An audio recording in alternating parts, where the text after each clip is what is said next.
think about should I use the blockchain technology or not, let's do a small testing.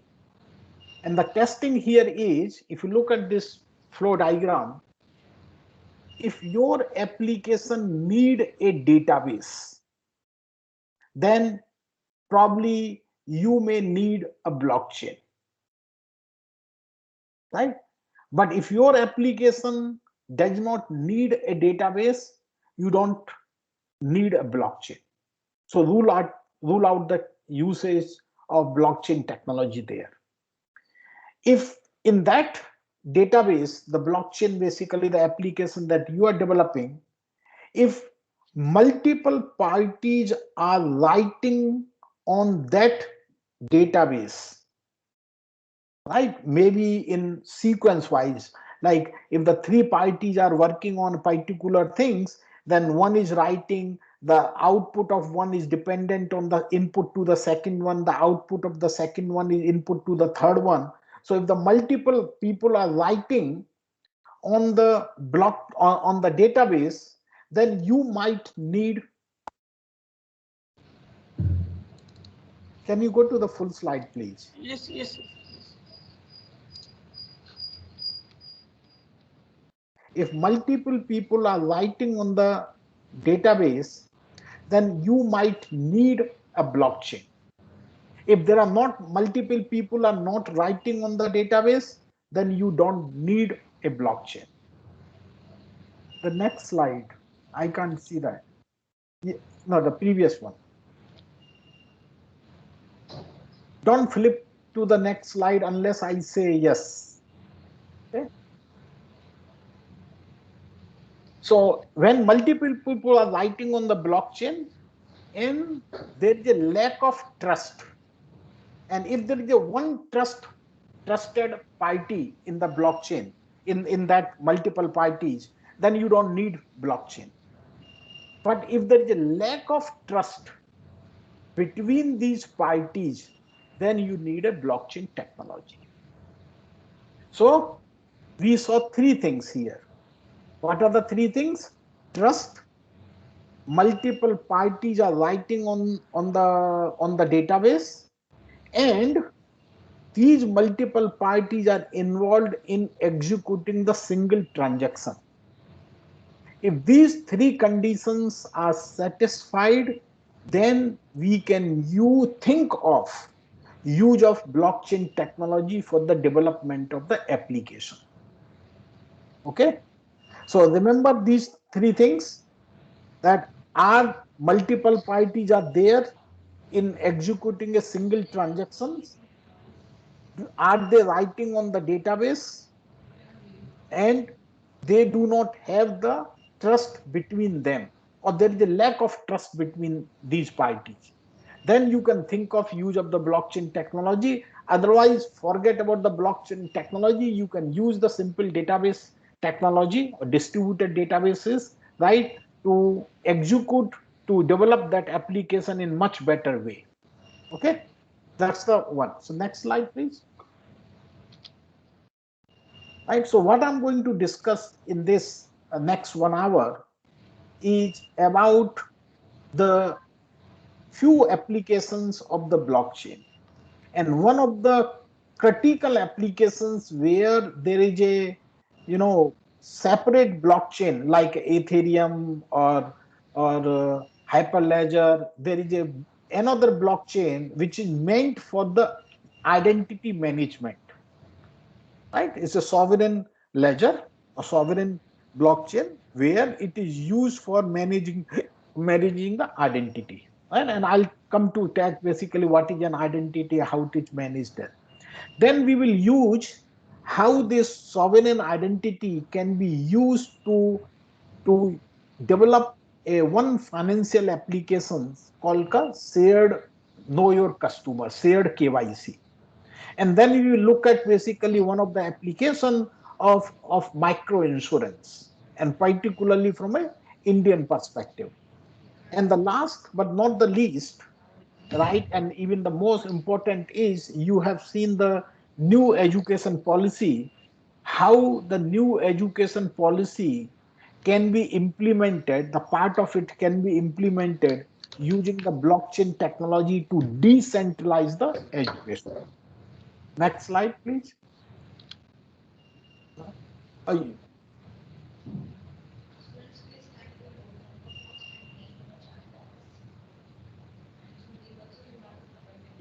you can go to the, yeah. Yes, So, sir. I'm as soon as you are saying, I am clicking on that, but it will take some time to reflect on everybody's screen. right. Thank you. Thank you. Right. So by now you know what is a blockchain. It is a decentralized computation and information sharing platform that enables the multiple parties who do not have the trust to each other to collaborate, right, in a decision making process, right? And all the application that we will look at, remember this application, it is decentralized, fully replicated data platform, right, where the decisions are made based on the consensus, right, and the data provenance is must there. We know basically who generated the data, from where the data comes, so you can look at the data provenance. The immutability, that is, no one can basically go and change anything. If they change, they will be caught by, because the hash value is changed, right? I'm not going in detail because I'm assuming that you have already done that. Next slide. So the four key attributes of blockchain, the key requirements is the shared ledger, that is, every node in the network, it maintains its local copy, right? There may be a case that some data is a public information which goes to everyone and written on the ledger, and there may be some data basically which could be a very private information which may be there in the local copy but may not be replicated to others one. But if it is not replicated, then you can't take the consensus, because these guys, they do not know what information is kept on the other nodes, right? Now this data is used, processed based on the some agreement between the parties, and that agreement is written in the smart contract, right? If the two parties, if party A is transferring a 1 lakh rupees to party B, in lieu of basically party B is selling some assets to party A, that agreement is there in place, and once the agreement gets processed, executed, the money gets transferred, right? So all the transactions get executed based on the agreement, which is coded in terms of the smart contract, right? Right. Third is the privacy, that any transactions that happens is highly secured and authenticated and verifiable, right? You may be knowing about that. And consensus is that whenever any decision is taken place, it is done through consensus, right? So these are the four key requirements of the blockchain for doing any business. Next slide. So if you look at in the blockchain, it is a fully replicated data, right? So that is 100% replication. In the centralized database, you do not have any replication of the data, right? So you have a 100% centralized to 100% decentralized, right? Now all my public blockchain, that is the permissionless, they are 100% decentralized. Whereas my today's typical database systems, which they have a only centralized ledger, only one place, all the data is stored in a one single database, is 100% centralized. And each of them has its own advantage and disadvantage. And in between, you can have a hybrid model, that is some of the information may be public and some of the information may be private one. And these could be the permissioned network. So when the businesses, many businesses, when they combine, when they are doing the business, they develop their own permissioned network over Ethereum or Hyperledger, India, or whatever, Fabric or whatever, right? And that is what basically it comes in between. That some of the data is fully replicated and some of the information is locally stored, right? So now, when you have 100% decentralized, you cannot execute many transactions, I mean hundreds of thousands of transactions per second. That is the transactions throughput is very, very low. And as you move to the right hand side to the centralized ledger, the transactions throughput really scales on that, right? But in the centralized ledger, means if you are interacting with one centralized ledger to another centralized ledger, then you have a many interacting blockchains. That means basically how to make these blockchains interoperable and they can communicate right through some protocol, right? So that's the problem. So it all depends on what applications that you are developing, whether you what degree of centralization you want to achieve or decentralization you want to achieve. And typically when the businesses, and you will see basically applications that I will describe, right, they have typically the permissioned public and the private shared network. Next slide. So now I'm going to take you few applications, and I'm assuming basically here is that you know the basics of blockchain. Okay. So one of the important is the managing the digital identity. Why it matters on the in the digital era on the net, and can blockchain play some role in managing the digital identity. Next slide. So identity is very important, and each of us have our own identity. We are known by some name, we have a date of birth, we have a driving license, we have a passport, or we have some or other kind of identity, physical identity, right? Now, what is our identity on the internet? When we do the business, let's say with the Google or Yahoo, when you go and log into when you go and check your email on the Yahoo, you just sign on with the login and password. That is a one kind of identity, basically, that when you have set up your password and login, they know that this is the same person whenever you log in. And when they have any suspect, they ask you a few questions, or they ask you basically send you some OTP or something like that, right? So the 67%, this was a survey done, that 67% of the individuals are sharing their personal information through social media like Facebook or any other things, right?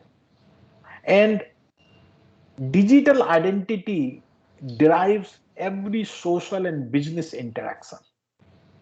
And the identity, as you know, is the key enabler for interacting in the digital world. So the question here is how we can manage, right, our own identity. Like if you take the analogy with the physical sense, if you have a passport, that passport belongs to you. No one can basically, misuse that passport and so that this is my passport. That identity belongs to you.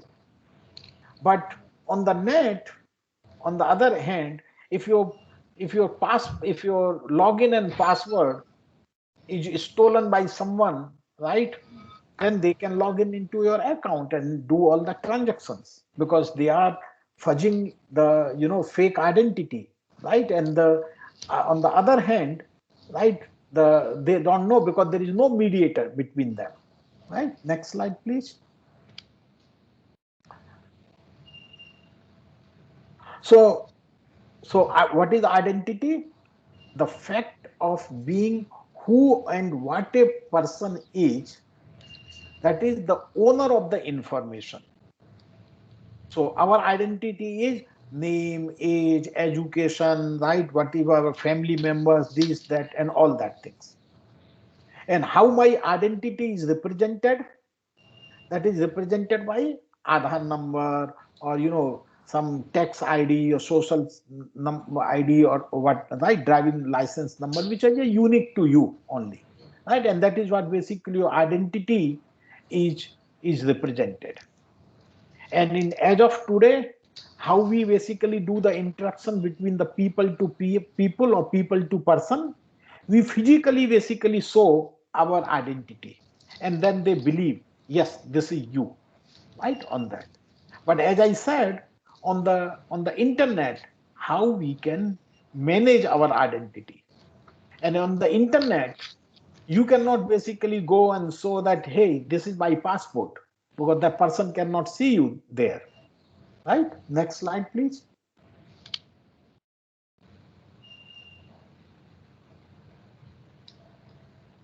So why do we need basically the identity? What are the problems on the current identity management system?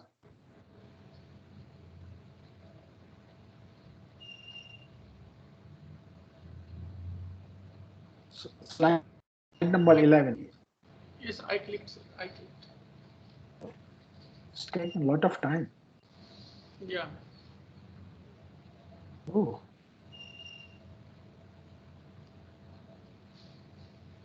Okay, anyway, basically, while there is something wrong, actually. Yeah, okay. It came now, sir.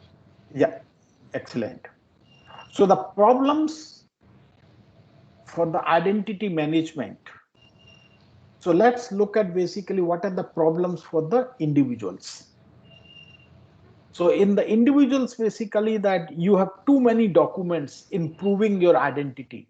Like, even if if you apply for any service in India, they'll ask you, give your address proof, give your basically Aadhaar number, or give your PAN number, and so on. Right? It's really very complex and very unpleasant experiences. Right? And sometimes basically there is a limited control over identity information, and there is a very easy to identity theft, right, as we all know. The challenges for the businesses are that they need to follow the compliance and regulations, right? But every time basically, they like they say the password should be 10-digit long, it should be a one capital letter, one small letter, numbers, one has to be a special character, right? So they keep changing, right? So it's very hard for the businesses, right, to really follow these compliance and the regulations. And then there is a threat for the identity theft or data breach there. And this becomes very enormous from a cost and complexity point of view. For the government is that managing the privacy and the safety of the citizens' data, right, and protecting these documents is very important. So to meet these challenges, next slide, please. To meet these challenges, it is very important basically is how to manage these uh, identity, right, on the using the blockchain technology. So let's look at basically that how these identities on the internet has been managed so far, right? So we interact with the e-commerce site or CRM site or any email management systems, basically where our identity is being recognized using the login and password, right? So user is identified by providing the login and the password services. And typically basically that you have a one device per user, and there are only few sites basically you can go. Everyone has their own requirements for the password, and then it really becomes very hard right, to remember these login and password, right? So that was the phase one, that using this centralized approach, that every vendor, they were having their centralized approach where you can go and you will be authenticated, your identity will be identified using the login and password, right? The second one is, which is most of the time you see basically here, is the federated identity. Federated identity means basically that you will can be identified using some third party data. So if you have a account on the Facebook or Google or any other things, basically your identity can be identified by fetching the data from that site, right? So many of the times you say logging using your Facebook accounts or LinkedIn accounts, or there. So you just set up only one or two accounts, and then to different websites, basically you can go and your identity is identified using that data. So that means basically when you log in, they federate that information, right, to the social media site and get that information, right? And that is what basically is done in this. The third is, right, that is what is going on, is called the self-sovereign identity. That is, the user today is interacting with multiple devices, with multiple basically applications, right? Many of them are issuing the identity, and when you prove your identity, they might need basically, okay, I need this identity and that identity. And how this all can be done can be written in a very secure way on the blockchain. And as I said, there are blockchain like sovereign ledger or sovereign blockchain is used for managing the identity. And this is called the decentralized identity, right? So there basically that how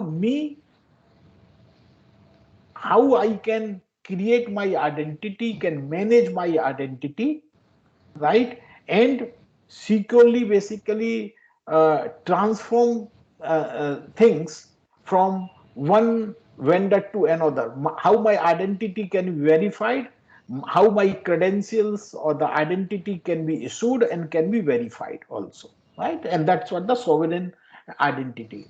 Next slide. So let me basically describe how does it work. So you have a mobile device. It has basically a digital uh, wallet, right? There's an application, is a digital wallet, and digital wallet basically maintains its own private key. So you have your own private key, and with every private key there is a public key associated. So now if any credential means any identity, let's say you have a driving license has been issued. Now you send that driving license with the public key, you send the transaction with the public key on the blockchain, and then the blockchain basically issue a decentralized identifier, DID. Okay, that DID basically goes to the your is stores in the digital wallet. So you send a public key. With that public key, when it comes to the blockchain, it issues decentralized identifier. Let's say identifier is 1234, and that 1234 basically stores in your digital wallet. That is your decentralized identifier for that public key for that transaction. Okay, so that is written your mobile. Now in this mobile, you can have several DIDs for every transactions. Okay, and that is what is called the digital key management system, DKMS. Now you want to basically, let's say you have got a driving license or you got basically various other things. Now you apply basically for the bank loan. Now, when you apply for the bank loan, you don't need to submit these documents. What you need to submit? Only the D identifier. So you send 1, 2, 3, 4, 4, 5, 6, and 7, 8, 9. Let's say 3 D identifiers. That guy, the one, it goes to the blockchain and verify that what are the documents, are they related to the same person or not. And if it is one, then it verifies your identity, and then it issue the credentials. Okay, here is the your bank loan ID, right? And that is what it will. You don't need to maintain your physical copy. You don't need to basically give every physical identity to anyone. All these identities are maintained in the blockchain. Blockchain basically based on the public key, it issues the decentralized identifier. You just share basically decentralized identifier with your verified transactions, right? And those, the peer basically will go and verify those verifiable transactions and then issue a credentials. And that is what basically the self-sovereign identity works. Okay, so now let me take few examples that how it can work in a government scenario. And it is very, very important basically, particularly in the government one, because the government is the one basically that issues most of these identity or credentials. Okay, next slide, please.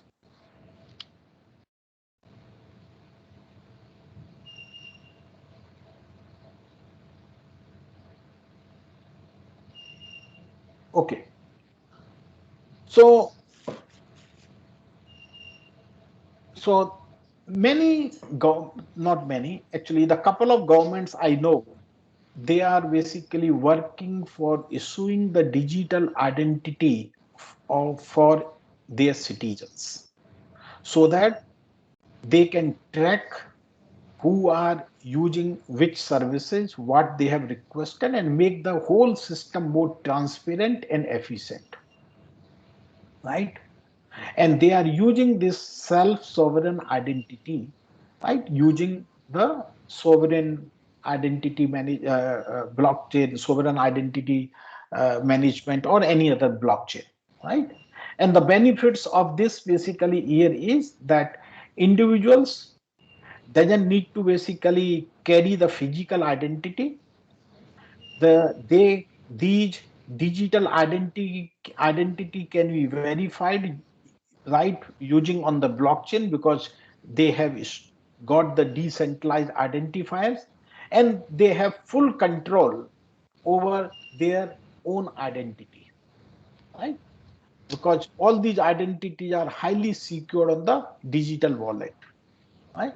Now you can ask, what if basically if somebody has lost the the mobile phone, right? No problem. You can basically, there are certain methods basically you can regenerate or recover your private key, right, of the digital wallet basically that you have got, right?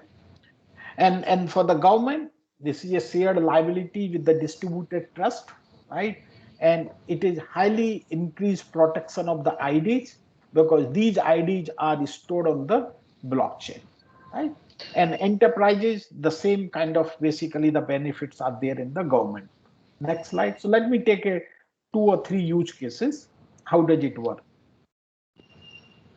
So let's say the first case is the auto insurance. So someone basically goes, apply for the driving license to the Road and Transportation Authority. So the RTA issues the user's vehicle records on the digital wallet. So basically, I go and say, this is I have registered my car, basically all the transactions on the blockchain. It issues the decentralized identifier. I send the decentralized identifier, right, with my signature to the ITA. ITA basically goes into the blockchain, looks at that, yes, this is the car and this is so, then it issues the identity, which is the user vehicle records, and they are now in my digital wallet, right? Right? Some identifier is there on the digital wallet, right? And then similarly, the police issues the traffic violations and the accident on the digital wallet. So everything is basically is going on the digital wallet. Now, let's say basically I apply for the insurance company for the to insure my car. Now, when we apply the insurance company, then I also provide my digital identifier, decentralized identifier. When I provide the decentralized identifier, this insurance company basically goes and look at on the blockchain that do I have any traffic violations or accidents or any other things, and based on that they can adjust the premium, right? Once they have done, they issue another digital identity and stores on the digital wallet. So as you see, basically here is there is no exchange of your physical identity or even the digital or scan version of that identity. You just go store that once in the blockchain. All these documents are safely and securely stored. That issue the decentralized identifier. You just basically issue decentralized identifier. That's all, right? It's just like an analogy. You can see you give your Aadhaar number and then basically to the bank basically access the APIs, right, of invokes the APIs of the Aadhaar number, give your Aadhaar number and get your address, your name and everything, right, on there. So you don't need to provide your name, your date of birth, your address and so on, right? They can, by providing the Aadhaar number, they can get all that information from the Aadhaar database. So it's kind of same analogy, right? But there's no exchange here, right? Decentralized identifier is a random number which is generated by the blockchain. You just share that number, right? Next slide. And similarly for the health and life insurance, the same kind of application. The various vendors basically are issuing the identity. You put it in the digital wallet, right? Now you apply for the health insurance. Now health insurance company can look at basically what medical records you have, whether are you basically suffering from some serious disease or not, right? And based on that they can offer a code for that, right? And once you accept it, then they issue your health insurance identity again in your digital wallet. Next slide please. And similarly for the credit scoring, as you know, the credit scoring, even in our country, in India, when you apply for the home loan or any kind of mortgage loan or home loan or any personal loan, they look at your credit history, right? And all the credit history, basically the banks can get the information, right, through decentralized identifier, by recognizing your decentralized identifier and access the information from the blockchain. Next slide. So now let's basically take another application of shared know your customer. So we have KYC, right, in our place. So when you open a bank account, you basically provide this. They look at your KYC, you are compliant or not. Similarly with the mutual fund or any investment. But right now, the KYC is centralized, whether you do it through CAMS or Karvi or whatever, right? It's a centralized one. Next slide. What basically blockchain can help you here, that using your digital information, right, with the one bank, and if the bank has done the KYC for you, and particularly for the businesses, not an individual one. Our individuals is basically they look at your name, your date of birth, and address. But for the businesses, KYC is lot more lot more complicated. There is a lot of noise. Can someone go and mute that one? Yeah, wonderful. Thank you. No, thank you. Right. So for the businesses, basically they look at that, am I eligible for the business loan? And they look at basically your financial books. They look at basically your income tax returns. They look at basically, is there any other, no, there are no financial crimes done in the past and so on, right? So the KYC is lot more complicated in the businesses one. So the idea basically here is in the shared KYC is, when my KYC is done by one financial institute, and that financial institute might have their own way to evaluate your business, but when the same business apply for another loan to another financial institute, they can look at basically what other bank has done, so they can share that information, and in that way they can detect the fraud. So for example, if this business has already taken the loan against certain assets, right now, and if this business apply for the another loan for to another bank, then that bank basically need to make sure that all the assets this guy is bringing to us for evaluation, they are not basically the property of other financial institutes, or they are free. I mean that the customer has not taken any loan against those assets, and this is what is about the KYC here is, right? Next slide. So So the same example that I gave you, right? So let's say basically there are four parties. A client is a one party. Then there is a bank one and bank two, and there is a government auditor. Basically, they want to see the right, like commerce department or something like.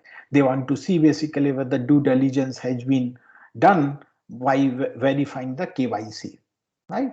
So if this customer has done the KYC on the bank one, now he goes to the bank two and he says that, look, my KYC has already been done. Here is the basically decentralized identifier for this. And then bank basically goes to the blockchain underneath and look at basically all the things that have been verified against that client, right?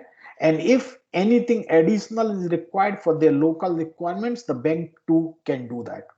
So now the system is very transparent, right? Bank one puts all that information in the blockchain, and then they are shared by the other banks so that they can reuse that information. And then this process can be very efficient. Like bank might take basically initially for 10 days for issuing the KYC, right? Because they wanted to identify all the documents, this, that. Now they can do basically, the bank two can do in a day because bank one has already been done, right? And so on. And government basically can see the whole process, whether the issuing the KYC, right? Whether these banks really followed the norms and processes set by the government, right? So that's what basically the shared KYC on the blockchain, and this has been in practice in amongst many banks in Singapore and in the Europe and in the US also. Next slide.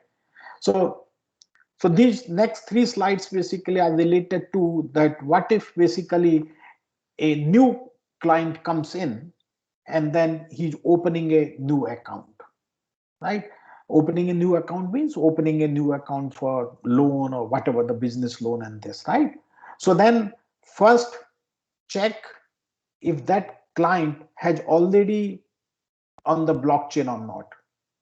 And if not, if yes, then forget it. Depends on basically when he was verified last KYC. but he was done basically within the time period for that is still valid, then you just do basically rest of the processes. Else basically you just take the consent, you collect all the identifications, verify basically through the some government of India services and so on, and then you write it on the blockchain so that basically they are ready to use for the next client if this same customer basically goes to that client or banks or those things. Next slide.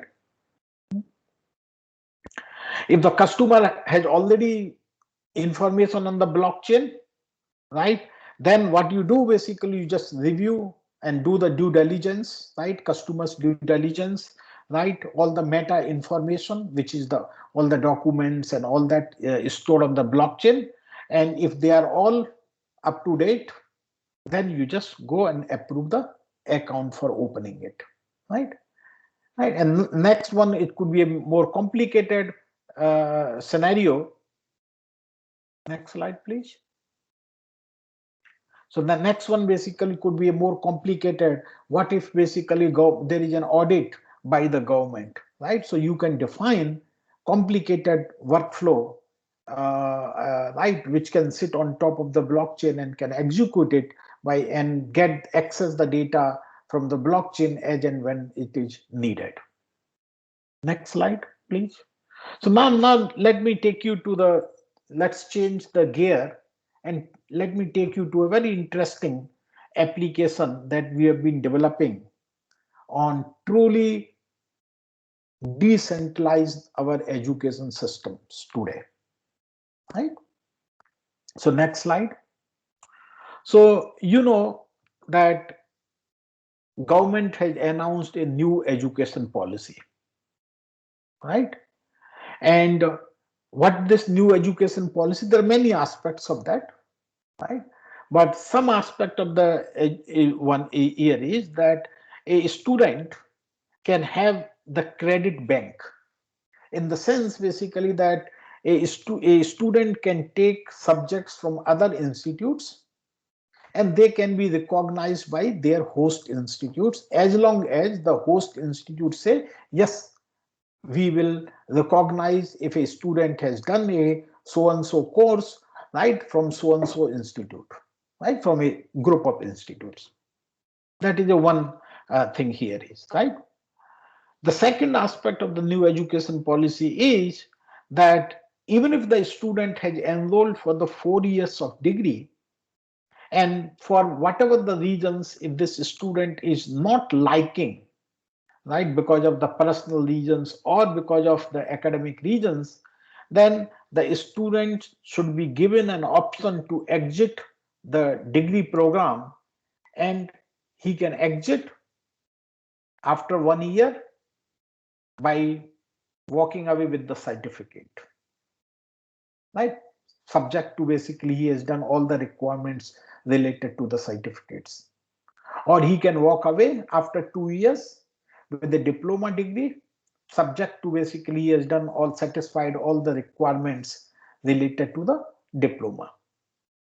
So the question basically here is that given this, can we leverage the blockchain to implement this kind of features, right, and come up basically a truly decentralized one? Because when the students are given the options to go and do the courses from other places, and those courses will be counted as a part of the degree, means you are decentralized. The student is not, is not basically tied to one particular institute. If the students like a particular subject being offered in a by the great teacher, would like to basically go and do that course over there, right? And that's what the decentralized one. Next slide, please. So if you look at the, yeah, you keep pressing. If you look at basically the current education system,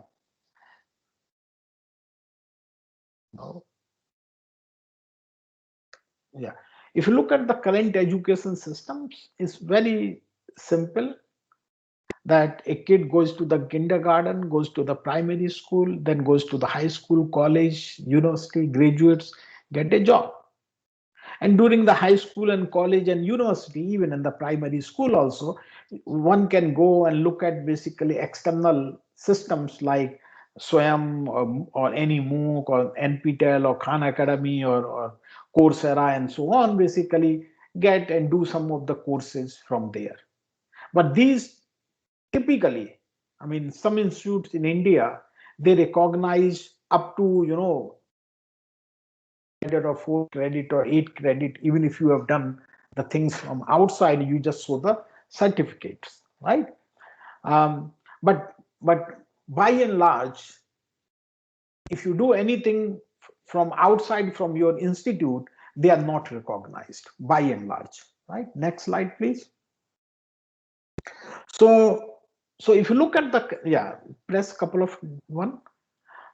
So if you look at the current gaps, the current gap is that today there is a lack of equal opportunity. What does that mean? That means basically that some millions of students, like a million or whatever, right? They appear in the JEE exams, right? And this only top 1% or 2%, they go to the top institutes.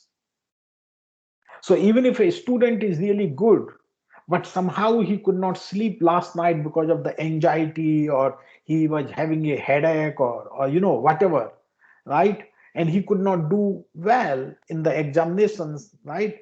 That means he cannot get into the 1 or 2% on the top, right? So there is a kind of uh, lack of opportunity, that not equal opportunities are given to the students to go and enroll them. Next, one more return, please. The other is there is a lack of skill resources. That means that, as you must have read basically the NASSCOM and other studies, that our graduates' quality is not great. Right, they really do not know what they should supposed to know, and therefore basically that only 7 to 15% graduates are employable as per the industry standards. Industry expect them that these students, when they are graduating, they should have already acquired the knowledge of whatever the programming, the advanced knowledge of this or that. But basically industry feel that they really do not know, and these are the NASSCOM studies on that. Next slide, please. Okay. Yeah. And then there is a lack of uniform curriculum and the quality labs, right? You go from one institute to another institute, and the course curriculum may vary. Like course curriculum in IIT a bit different from triple IT, different from other institutes, right? And the quality labs are not there in many of the institutes. And even if these quality labs are there, they are utilized only 15 to 20%. Rest of the time they are vacant. Basically the labs are ideal. Well, out of 52 weeks, 26 weeks there are no exams. Sorry, there are no classes. Right? Out of those 26 weeks, the students comes once in a week in the labs, right? Maybe 2 or 3 days for a few hours. These labs may be busy. Rest of the times they are not busy, right? So the next one, next. Right. So the idea basically here is how we can complete utilization of these labs, right? And the another gap here is that there is a lack of digitization, that these degrees, they are in the paper form. There's no centralized or place where we can go. Now they are basically making a DigiLocker or uni degree locker or something like that, where basically one can go and verify Mr. X basically got a first class degree from so and so university or not, right? And they are developing some solutions on that, right? And you know, because of there was no digitalization of that, many people basically fudge their CV. They write on the CV that they did X and Y G things, and they have not done that. Right. Next slide. So what we are proposing here is in the next slide is so right. So the our objective. Let me first take the analogy and then I'll describe it. Okay. So our analogy is that we want to is our objective here is that a student wants to do a quality bachelor degree in artificial intelligence, BTech in AI. Okay. Now to get that BTech in AI, right? Now there are several institutes in the city like big cities like Delhi, Hyderabad, Bangalore, and right and so on. There are several institutes in the city. Some of them are very good, some of them are not that great, right? But they have few very good teachers, right? Some of universities are my science or humanities related, they are not engineering one. So let me take basically the Delhi. We have a JNU humanities is very good.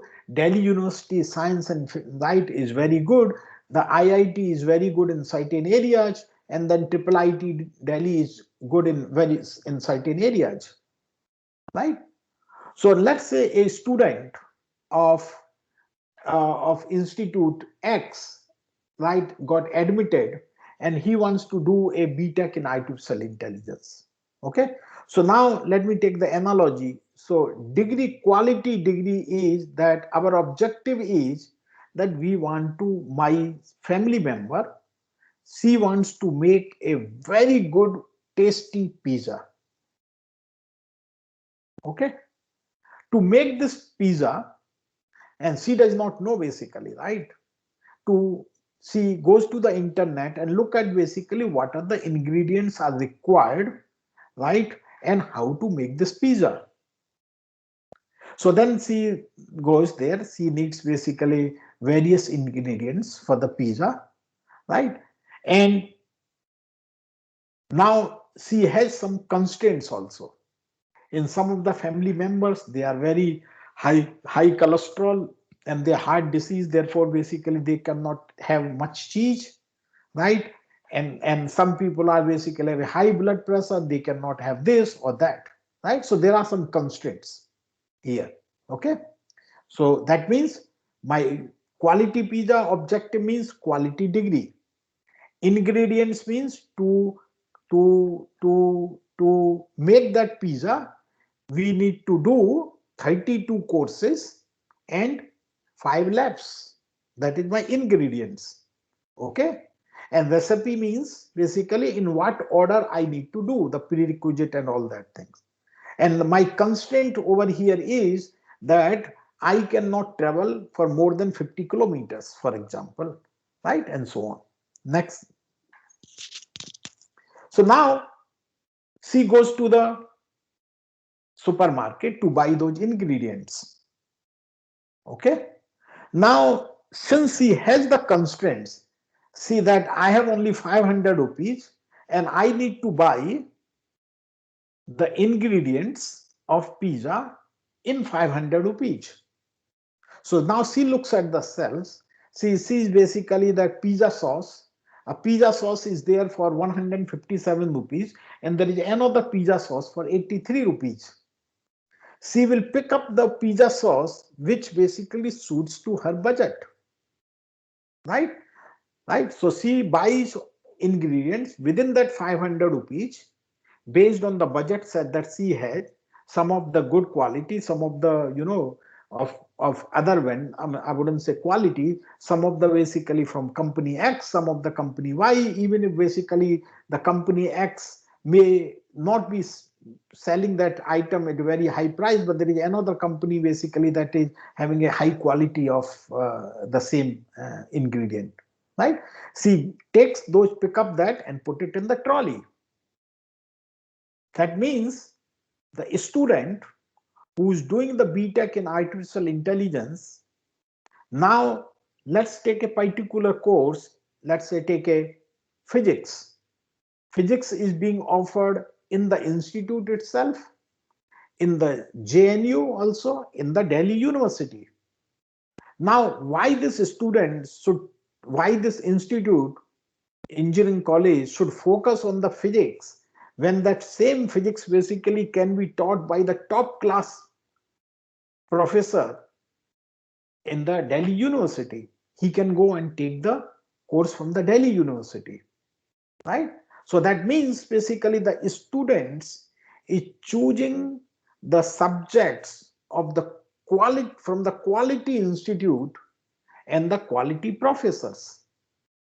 That means basically that this student is and subject to basically the student and institute and how many courses that institute allows you to take from the outside, right? So you pick up that one, put it in the trolley. Next one. Once you pick up in the trolley, you go to the home, and then you start making the pizza. Next one. Now when you start making the pizza, since you are making the pizza first time, sometimes basically you may not be perfect to make the pizza, good pizza, right? So that means basically when you are getting these courses, depending on how well you do in the exams, you may not do very well, and therefore basically the your performance may not be good, or may not be basically the top quality of that. Next slide. And then based on that, either you end up basically doing a perfect degree, quality degree, or basically what you can do, you can take that and you can transfer your credentials, your admission to another institute where you feel basically you can get the better degree, right? That's what the analogy is. Next slide, please. Right. So let me now press one. So what we are proposing here is, that's all. Go one by one, not now, right? So so the first step is that within a city, let's create a consortium of institutes who combinedly decide to offer a bachelor in artificial intelligence. Okay. So this consortium says, okay, let's offer bachelor in artificial intelligence, right? And these are the requirements. Next slide, please. So once they have decided, now they create a curriculum.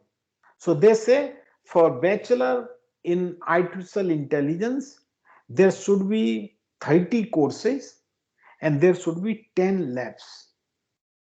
And these courses and labs should be offered in first year these courses, second year these courses, third year these courses, fourth year these courses.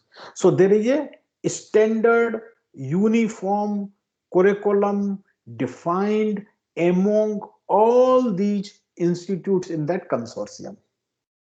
Okay, next. Now each institute in that consortium, some institute will be very branded, like IIT Delhi, IIIT Delhi, right? Each of them is very branded, but some has a better brand, some has a average brand. So each of them has their own autonomy, right? And our objective is not to dilute that brand. They have to maintain their autonomy. So if let's say the consortium is IIT Delhi, IIIT Delhi, JNU, and Delhi University, and let's say Noida Institute of Technology, right? Now IIT says that if a student wants to get a degree from IIT Delhi of BTech in artificial intelligence, out of these 30 courses and 10 labs, the students should do, first of all, these are the admission criteria, right? They might take their own exams or based on the 12th class marks or whatever. And then out of those 30 courses and 10 labs, the students should do 20 courses and 6 labs from IIT Delhi. Remaining 10 labs and 4 labs, 10 courses and 4 labs, the students should do 5 courses from my channel partners. From my channel partners are from IIT Delhi, from JNU, from BHU and Noida Institute of Technology. But this is any student should not do more than one subject from JNU, Delhi University and JNU. Right? So they put all those conditions in that one.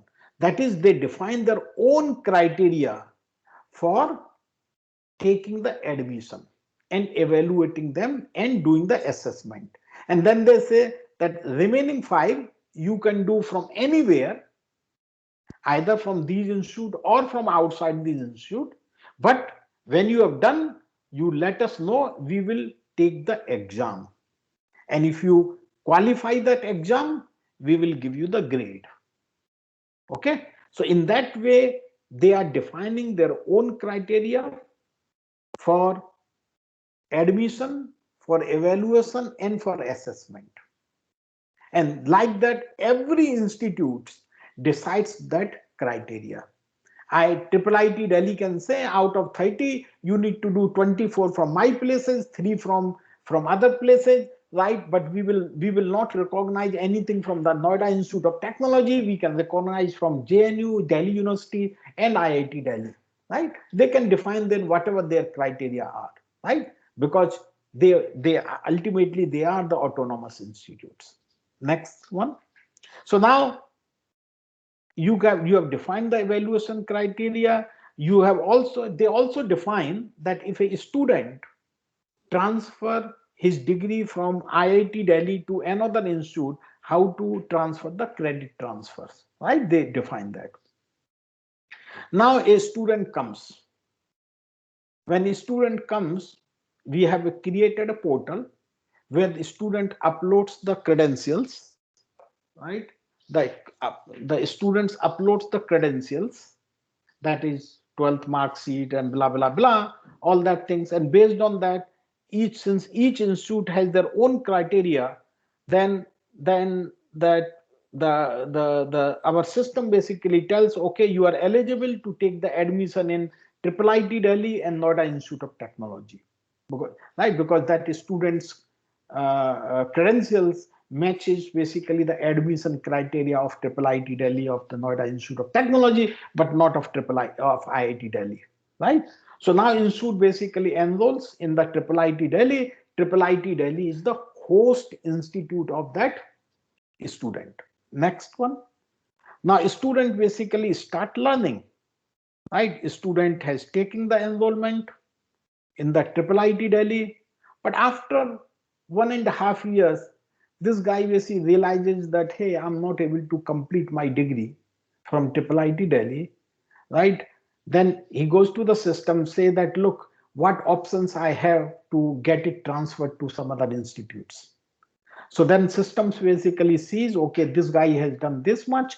He matches basically of Noida Institute of Technology. The system says you can transfer, right? You are eligible to transfer your credits to the Noida Institute of Technology, right? Or you can exit from IIT Delhi, right, with the diploma, but you have to do these 3 courses. So the system basically tells you the both options. The students basically chooses to transfer to the Noida Institute of Technology, does all the credit transfer. Next slide, please. Right, and once the student has done all the courses, then basically he's awarded the degree. So this is, in this way, is a completely decentralized, and this can be implemented using the blockchain. Now you see the blockchain definition that we said. Blockchain definition is when multiple parties, what are the multiple parties here? My multiple institutes. When they are involved in a single transaction, what is my single transaction? The student's degree. That is a single objective. Students one, when multiple institutes are involved in a student's degree, and then third condition was when they have lack of trust here in the institute, right? There is some kind of lack of trust in the sense, basically, if XYZ institute, right, tries to modify the fudge the grade of a student, he got a B but he makes it to basically B to A, right? There is a lack of trust, and then you use the blockchain technology, and that is why basically we are using the blockchain technology for decentralizing the whole education, for creating the digitization of your education learning records and maintaining them securely and satisfying the this new education policy requirements, right? So I have many other slides. I think I will stop here, and let's see basically, because we have only 10 minutes left here, 7 minutes left. Let's see basically if you have any questions, and I'll stop here.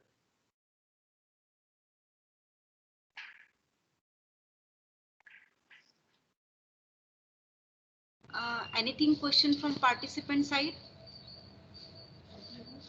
Hello. Yes, ma'am. Can I?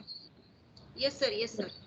So just you have taken this case study of this education chain. So in that, who will be the validators? Validator of what? Or miners? Sorry, miners means? Who will validate the transaction? So okay. Sorry, say it again. So I'm thinking about design point of view. Just you have explained the scenario where we can have the need of blockchain, but I'm thinking about design point of view. Who will be the playing role of miners?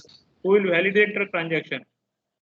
No, who will validate the transaction? So let's say basically a student comes and doing a degree, a particular subject in the JNU, and JNU basically gives the grade. When JNU gives the grade, that transaction is recorded basically in all the places, in all the participant node, that is the Noida Institute of Technology, JNU, Delhi University, IIT Delhi, and IIIT Delhi. Right? All those places are written there. Okay. Now, right? Now let's say basically this student, he goes and gives some money and say, hey, can you basically change my grade from B to A? And he does from A1. But when he will be awarded the degree, at that time, everyone basically will compare basically all their notes, that is all the grades in that courses, all the courses that this guy has done, right, in all the places. So then through the consensus, and then this guy say, no, he got basically the A grade in the data science subject, where the other places it is B grade, right? Then it will be validated at that point of time, right? Yes, but sir, we have the existing system where we can have this kind of validations at the different level. So what will be the advantage of using the blockchain here? Okay, again, what are the blockchain I told you? When multiple parties are involved in a single transaction, and these parties are writing on the database, and there is a lack of trust, you can use the blockchain technology. I agree with you that most of the applications, right, and that is why I said it is more hype than the reality. Many of the applications can be done using the simple databases. Okay. But the blockchain here is basically that you want to authenticate, you want to securely manage these transactions, which you can do the audit trailing. also. You can do the audit trail. If you want to know whether this student was given A grade in the data science or not, you can go and see basically what other people are saying. But if it is on the single centralized database, then this guy can go and change the grade from B to A by paying, few thousand rupees. Okay. Right? Anything question from participant side? I want to ask one question to coordinator. Is any kind of practical session is available where we take one real-time example and we create the blockchain for that? Such kind of session is there further?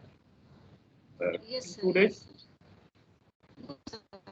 It will be on day most. It is available, sir. Okay, ma'am. Anything question from participant side? So just to let you know, basically we are building this DESI network skill chain, right? And also one more application which I have not, which is there in my presentation, which you can get it from the coordinator, is on the micro insurance, which we have implemented. And the blockchain basically already is not, we have developed a prototype which we basically published in a conference, the top-notch conference, and we demo that things in that conference in 2017. I think 2017 or I think 2017 in conference. So if you are interested, you can look at that also. Okay, sir. Sir, another question is in India, is any kind of government authorization is available for blockchain for using this technology, or No, what do you mean by authorization? So I can tell you the couple of state government, they are experimenting. So for example, the Telangana government is writing all the land records on the blockchain. okay. Right? You know that in India, right, the same land is being sold basically to multiple parties. Yes. So for that reasons, basically they are digitizing all the land records and putting them into the blockchain. But you can ask, can't we do this using the centralized databases? The answer is yes. Okay. Right? So as you said, there is a lot more hype. There are very few applications where truly you need the blockchain, right? When multiple parties are doing the business, but they don't trust to each other. Mm-hmm. So what about the size, sir? Data size? Data size of what? If you do it with the blockchain and if you do with our normal traditional databases. No, that size doesn't matter, right? That does. No, doesn't matter. The transactions throughput matters. That how many transactions that you can run on the blockchain in the permissioned blockchain, you can throughput is bit better than the permissionless like Bitcoin, and right. Those are the you can run basically only few transactions per seconds. Okay. Anything more questions? Any questions from participant side?